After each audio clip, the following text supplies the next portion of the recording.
Asses are gonna bleed because of this video, and I don't care. Skip it up and that up. So Dragon Quest Heroes 2 is coming to the Nintendo Switch. It's already released for the PlayStation 4 in Japan, and what people have been doing is taking leaked images of the Switch version of the game and comparing it to the PlayStation 4 version of the game. And spoiler alert, the PS4 version of the game looks substantially better. I'll show you some screenshots right now. Now, what you're looking at here is the PlayStation 4 version. Now, if you look at the portal that she's going to walk through, you see there's particle effects, there's a whole bunch of lighting, reflections, so on and so forth. Now, here is the Nintendo Switch version, and it has virtually none of that. We're seeing no particle effects, very little like lighting effects there, no reflections on the whatever that design is around the portal. So yeah, there's a pretty substantial difference. Now we're seeing another still image of Dragon Quest Heroes 2, and it's kind of showing windows in the same area for the PS4 version and the Switch version. Now the top portion is the PS4 version. Now look around the windows. Notice how, you know, they're nice and rounded and smooth and everything like that. Now, if you look at the bottom, that's the Nintendo Switch version where you see the dude's face in the center. Notice how around the windows there's a lot of polygons. It has a lower poly count. You could see it right away. And there's not as much lighting. It's substantially different again. Now, at this point, I've accepted and I'm okay with the fact that the Switch is not going to be as powerful as its competitors. And yes, its competitors. The PS4 and Xbox One. It's not even going to be as powerful as the base consoles, not the Pro, PS4 Pro, and not the Xbox Project Scorpio. It's going to be definitely nowhere near those consoles. And it's not even going to perform as well as the base PS4 and the Xbox One S. And that's okay. I have a feeling, I'm hoping anyway, that Nintendo is going to pull through because I really like what they're doing with the design of the Switch. They're aiming to do what NVIDIA has tried to do with their Shield tablets and their Shield consoles for years, where they're taking a tablet and allowing it to be your home console, and they're letting you transition seamlessly. I think it's awesome. Still wish they made a conventional console, but I like what they're doing with the Switch, and I'm going to give it a chance. I pre-ordered one. I'm looking forward to it. But I've noticed on YouTube, a lot of young guys, substantially younger than me, I could be some of their fathers, okay, trying to tell me about the history of Nintendo. Whenever I complain or I'm concerned about the power of a Nintendo console, how it could hurt third-party support and how it could hurt Nintendo as a whole, I get these young know-it-alls who read like 1 or 2 Wikipedia articles and who watch another Nintendo fanboys video telling me about the history of Nintendo. So to those guys out there doing it, let me ask you a question, okay? How old are you? Like in your early 20s, 21, maybe even a little younger? Okay, cool. So you may have been born around 1996, 1995. Were you there? Were you alive and playing the Nintendo Entertainment System when it launched? Oh, you weren't. Well, I was. I was actually 4 or 5 years old when the original NES launched. I actually had the Rob the Robot deluxe package, okay? I had the Rob the Robot set that came with the dumbass robot that you used for the game Gyromite. I had that. Let me ask you another question. Were you alive when the Super Nintendo was launched? Were you there for it? Were you excited to get games like Super Mario World, Final Fight, Super Castlevania 4, Pilot Wings? Were you there for that? Oh no, you weren't. You weren't even alive yet. Better yet, were you there when the N64 launched? Did you go to Lechmere and go see the N64 demo where they were showing Super Mario 64 and you were so excited for the game that it actually got you back into gaming like it did me?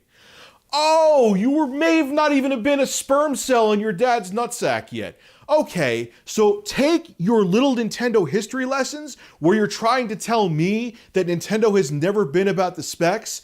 Go sit in a corner and shut the fuck up, because you don't know what you're talking about. I'm so tired of these goddamn children who are like half my fucking age or roundabout trying to tell me what Nintendo has been about or not been about. So I'm gonna tell you fucking facts right now, not the inaccurate information you're trying to tell me to prove to you that there was a time that Nintendo was about specs and it actually did work for them. Okay? Let's go all the way back to the NES. Yes, it was technologically inferior to the Sega Master System, at least in the graphics department. The sound on the Sega Master System sucked compared to the NES, in my opinion.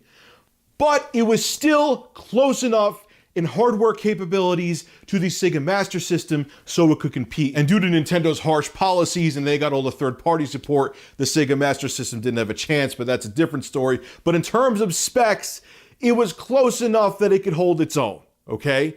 8-bit generation, go to the 16-bit generation. Now, yes, the Super Nintendo came out well after the Sega Genesis, but it was a fucking powerhouse, save for the CPU. The main processor was a small bottleneck for the Super Nintendo, kind of caused slowdown and shit like that. But graphically, the Super Nintendo compared to the Sega Genesis had more colors on screen, had better sound, had Mode 7. It was a powerhouse of a system, so much so that it gave Sega small dick syndrome, and they tried to compensate by adding stupid fucking add-ons like the Sega CD and 32X. Okay? Again, Nintendo came out with a powerhouse of a system. Let's go on now to the N64. They worked with Silicon Graphics to make a powerhouse of a system. As a matter of fact, Silicon Graphics, if you go on YouTube, and I'll show the video right now, they were sitting there talking about tech specs, talking about trilinear bitmap interpolation. For Nintendo Ultra 64, we've embedded it right onto the silicon of the chipset, so all developers can achieve these results. So you're gonna tell me that Nintendo never talked about tech specs? With a video like that, that's on YouTube, I'll have a link below in the description. You can check it out. You're really gonna tell me that Nintendo never talked about tech specs. Let's move on to the GameCube. I've talked about this before, but it doesn't sink in people's fucking heads. The GameCube was more powerful than the PlayStation 2, and not as powerful as the Xbox, but again, it was on the same plane. What killed, or it didn't kill it, but what hurt the GameCube was it had small fucking DVDs. It had a smaller optical format, which pissed off developers because they would have to compress their games or put them across multiple small discs. They didn't want to be bothered. Nintendo didn't want anything to do with online back then, which Sony and especially Microsoft with the original Xbox embraced.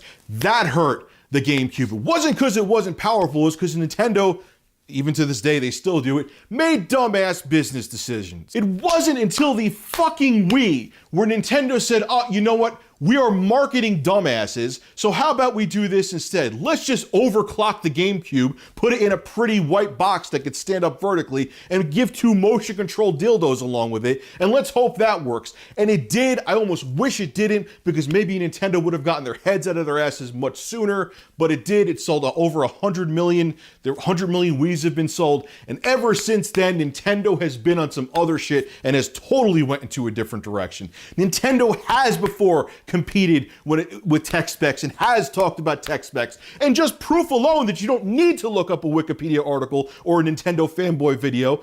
The name 64 is in the Nintendo 64 because they used the fact that it had a 64-bit architecture to market the system.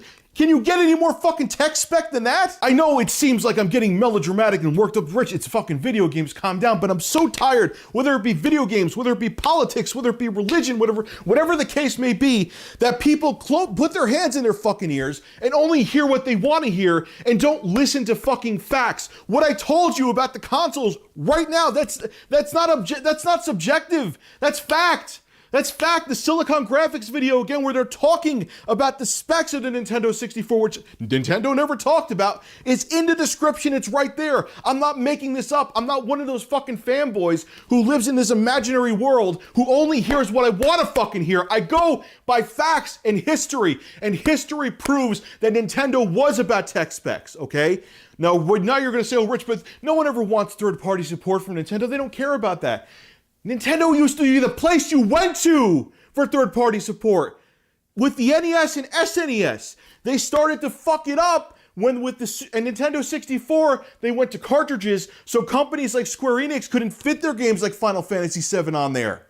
It was Nintendo using cartridges which fucked it up. GameCube again too, because they used the stupid fucking smaller optical medium. Third-party developers stayed away because it was easier to make the fucking games for the PlayStation 2 and the original Xbox. And because they kept on making these dumb decisions, now that's why people are like, I don't look at Nintendo as a third-party developer. Listen, if Nintendo came out with a system that was just as powerful as a Scorpio, and they didn't make these stupid business decisions in the past, why wouldn't people want to play Doom on a Nintendo console, the new Doom? Why wouldn't they want to play it? Well, would they just go, oh, it has Nintendo on it, so I don't want to do that? No, it's because Nintendo they painted themselves in a business corner because of their stupid fucking decisions that people don't think of them now as a system to go to for third-party games. They did that because of their stupid fucking reputation for the past like 4 or 5 fucking generations. It's their dumb decisions that did that. It's not that people are like, you know what? I just don't want to play Doom on a Nintendo system. No, what does it matter? What does it matter what system you play it on so long as the system's capable enough to play it? So if you want to come at me and make videos and articles, have at it. Go ahead. That's fine.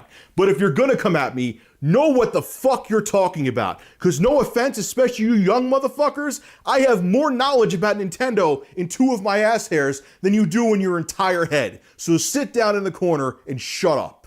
Have a good one.